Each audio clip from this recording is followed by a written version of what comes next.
सद्यो मुक्ति और क्रय मुक्ति का स्वरूप समझाया। किस कामना से किस देवता की पूजा करनी चाहिए। अन्न की कामना हो, अनाज के भंडार भरे रहें, ऐसी अगर भावना रखते हो तो देव माता अदिति की उपासना करो। अगर घर में अन्न के भंडार भरे रहना चाहते हैं, अगर ऐसी कामना आप रखते हो तो देव माता अदिति की उपासना करिए। बहुत सुंदर लगे उसके लिए गंधर्वों की उपासना करनी चाहिए। सुंदर धर्म पत्नी मिल जाए उसके लिए उर्वशी की उपासना करनी चाहिए। बहुत बड़े विद्वान बन जाए तो हमारे बैठे हैं भोले बाबा, उनकी उपासना करनी चाहिए। शादी विवाह हो गया पर घर में चिक चिक किट किट खाना रोज मचा रहता है तो माता पार्वती की उपासना करनी चाहिए। विद्या कामास्तु गिरसम दाम्पत्यार्थो महासत्यम। दाम्पत्य जीवन सुखी करने के लिए माता पार्वती की उपासना और विद्या के लिए हमारे भोले बाबा की उपासना करनी चाहिए। अब बंधु कहते हैं अगर कुछ ना चाहिए तो बोले कुछ ना अगर चाहिए तो हमारे मुरली वाले की उपासना करनी चाहिए। करो दर्शन बैठे। बोले ये क्या बात हुई, मुरली वाले की उपासना करने से कुछ नहीं मिलता। बोले नहीं नहीं। बोले तो फिर कैसे कह दिया कि मुरली वाले की उपासना करने से कुछ नहीं मिलता। बोले ऐसी बात नहीं है।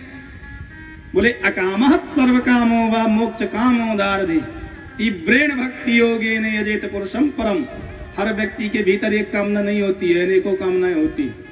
और एक एक कामना के लिए कब तक एक एक देवता को पूजा करते रहोगे।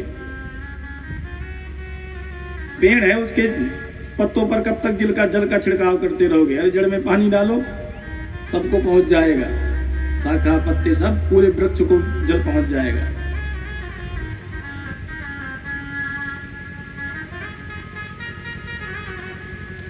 सर्वदेव नमस्कार केशवम कृति गच्छति।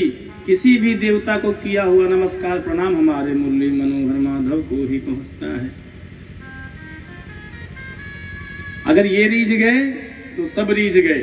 इसलिए कोई इच्छा नहीं रखते हो और बहुत सारी इच्छा तुम्हारे मन में भी है तो भी हमारे ठाकुर जी की उपासना तो करनी ही चाहिए। मनुष्य शरीर इस भारत भूमि में उपासना के लिए ही बंधुओं मिला है।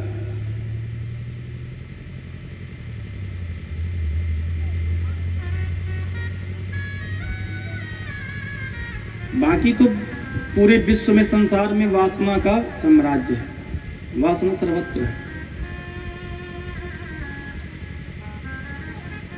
उपासना तो केवल इस भारत भूमि में ही है। इसलिए मानव जीवन को कृतार्थ करने के लिए भगवान का ध्यान अर्चन तो सबको करना चाहिए। अकामः सर्व काम होगा।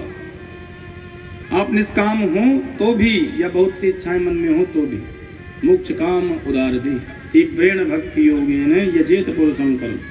मनुष्य मात्र को श्री हरि की उपासना करनी ही चाहिए।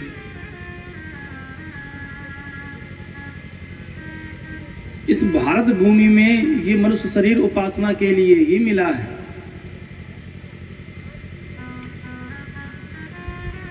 भोग सामग्री प्रत्येक शरीर में आपको मिल जाएंगी।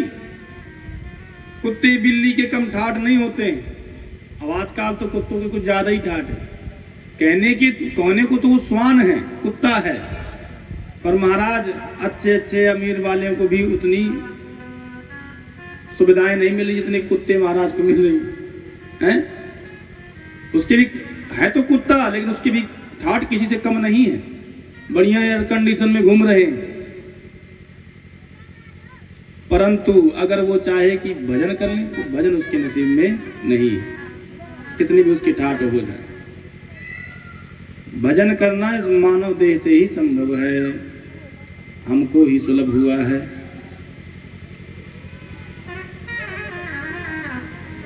इसलिए जीव का प्रारब्ध उसे हर जन्म में भोगने को मिलता है। सर्वत्र लभते दैवात यथा दुख मैत्नतः। जैसे ना चाहे बिना प्रयास आपको दुख भोगना पड़ता है यदि प्रारब्ध में लिखा है तो, ऐसे ही प्रारब्ध का सुख तुम्हें मिल के रहेगा, तुम चाहो या ना चाहो। जिस देह में जाओगे, जिस योनि में जाओगे, प्रारब्ध तुम्हें वहां मिलेगा, वो टलेगा नहीं।